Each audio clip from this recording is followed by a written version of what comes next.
show you before we get too far into this.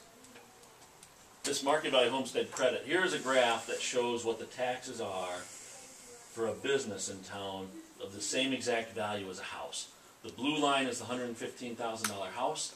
The red line is a $115,000 business. So you can see that their taxes, come on, Mike, going into 2012 kind of parallel each other. See that? But then with the market value homestead exclusion, where the house value gets to get dropped and your tax rate goes up, you notice the house doesn't really see much of an impact. But look at then the green line is the gap, the difference between the two. You can see the shift of property taxes. You see how that gap widens? It's being shifted from residence to business. Well, residence to non-residential property, I should say. Business owners are going to squeal. You're going to get calls. And you're going to try and tell them it's what the state did, and then they're not going to believe you. And then it's just the same old story.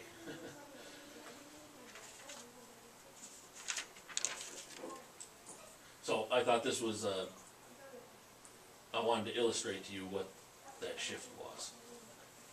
Getting all this, Myron? Yes. All right. So that's kind of what we had come up with to start. Now, oh, and you also want to talk about the library too. So if you want to talk about that now or whenever, but now is the time for you folks to, if there's something I've not been clear on, for me to take more time on that, or to go ahead and start attacking the projects, adding, deleting, changing. Let's talk library. Okay.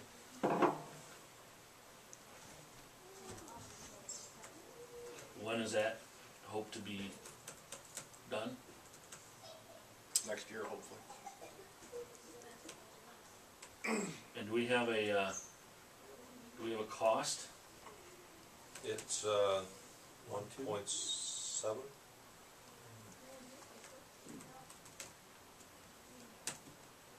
Okay.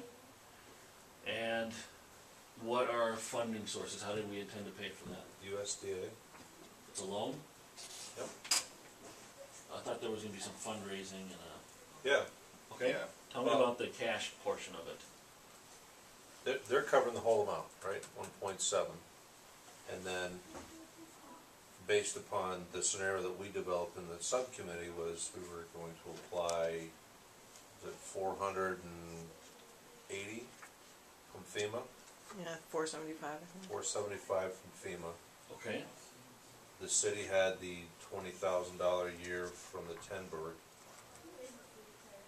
Okay.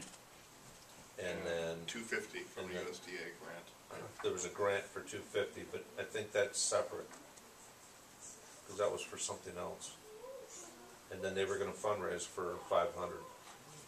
Okay. The We get the 475 from FEMA. yeah. We get the 250 if we use their 2.2 loan. Right, which they've also said they'll give if we do the 1.7. Yeah. Okay, so 250 from them. And then, okay, so we have FEMA, 250,000. Except, Yep. we can't apply the 250 to the, doesn't that have to be after? Or can we apply that to the loan? It was the last balance. No, it's So you- when you've worked on the project and you're almost done, then they give you the grant. So we could apply that to any balance that remains. Okay, all right, then it's... Oh, and just so you know, for USDA financed projects, if they don't finance the construction, instead of hiring a guy like me to come in and do a temporary bond, Minnesota Rural Water Association has a temporary construction loan program, low cost, low interest, only for USDA funded projects, specifically for USDA funded projects. So if you need a construction loan, that's where you should go, so you know. Okay, 475 plus 250. What else am I missing? There was a third. The cash from the Tenberg, the 20,000. The 20 grand a year. I'll get to that. All right. So, Well, then they're fundraising.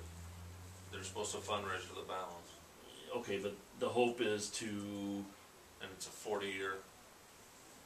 40 year at 4% or 375 or 4 something. 4.25. Yeah, 4.25. I thought it was 4 1/8. No, 2.5. Elgin just got 375 on a 30-year USDA, so this sounds about right. okay, so the way this works is that we've got a $1.7 million project we do next year. It's inflating the project sum. You know what, maybe I should back out. Cause you think it's gonna hold steady at 1.7, don't you? Yes. Okay, so let me lower this to its, I get close to.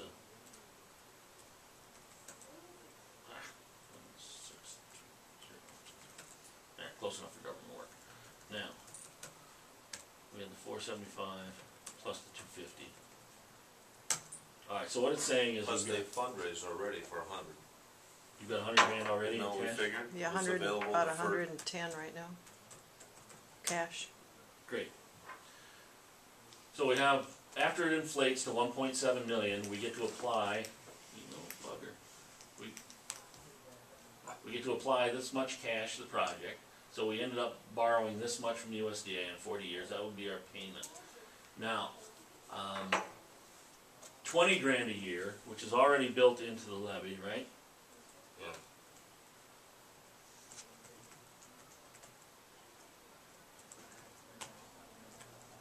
Fundraising. That would be, let me see, equals 20 over 45. Okay, that's about 44% of the payment that remains. And then their hope is to basically raise The balance. the difference. So really, if that's the case, there should be no impact on anything. Right. Because we're not gonna use any taxes we don't already build in. We're not gonna take any capital outlay fund money unless it's FEMA positive first. How does that affect our debt per capita and some of those numbers? Our tax percentage? That's a good question. Did it read? Let me make sure it read. Okay, let me zero out this other stuff to make sure it read.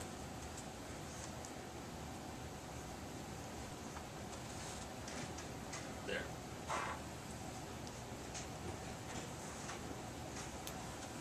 You see it continues, it just gets smaller as we pay it off. So it's a minimal impact on the debt ratio.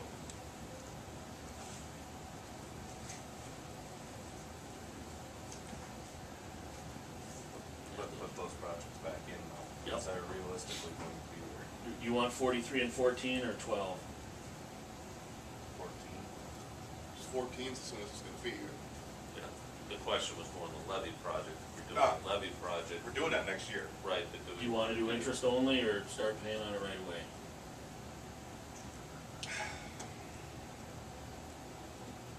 Let's do interest only, because we can pay that off early, right? That's the way we'll structure that.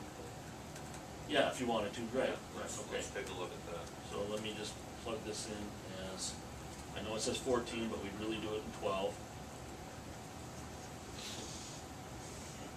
And actually, 2014, we probably wouldn't do the 40, or have to pay the 2015. Because the Correct. project's not supposed to be completed until the fall of 2015. Yeah. So wouldn't first payments be due 2016? Well, if we were doing the project in 14, we borrow the money in 14 to pay for it. Except for we're doing it with the state. Yep. They may do the payments up front for us. So it might buy a year. Yeah, we'll just leave it. Okay, you're interested in the debt per capita to start?